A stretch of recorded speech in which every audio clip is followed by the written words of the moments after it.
అని అడిగారు ఏంటండి ఈరోజు మీరు నీరసంగా ఉన్నారు, డల్గా ఉన్నారు అని అనుకోండి. ఈరోజు మేము ఉపవాసం అండి, అందుకే ఏమి తినకుండా మేము ఉన్నాం. అంటే ఒక పూట అన్నం మానివేయటం, ఒక పూట భోజనం మానివేయటం కూడా ఉపవాసం అని అనుకుంటున్నారు ఈరోజు సమాజం. అలా అనుకుంటే ఈరోజు టీవీ ఛానల్లో చూడండి, మంత్రి సత్యనారాయణ గారు ఉంటారు. ఆయన ఆరోగ్యం గురించి మాట్లాడుతుంటారు, ప్రకృతి సంబంధమైన వాటి గురించి.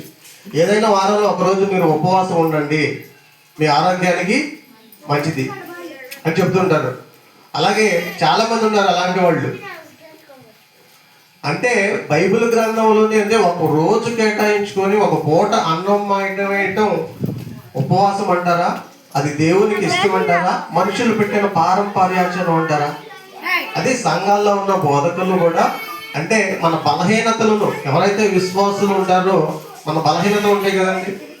మా అమ్మ బాగాలేదు, లేదా నేను పలానా కార్యక్రమాలు పెట్టుకున్నాను, ఏంటి పలానా కార్యక్రమం విజయవంతం కావాలి అంటే పాస్టర్ దగ్గరికి వెళ్ళారు అనుకోండి, లేదా దైవ సేవకుల దగ్గరికి వెళ్ళారు అనుకోండి, అమ్మ నువ్వు ఉపవాసం ఉండి ప్రార్థన చేస్తే తప్పకుండా నువ్వు విజయం పొందుకుంటావు అని చెప్పడం ద్వారా వారు నిజమే అనుకొని నేను ఉపవాసం ఉండాలి, ఉపవాసంలో గడపాలి, ఒక పూట అన్నం మానేస్తే దేవుడు నా మొర ఆలకిస్తాడు అని చెప్పి ఉపవాసం ఉండి ప్రార్థన చేయడం మొదలుపెట్టారు.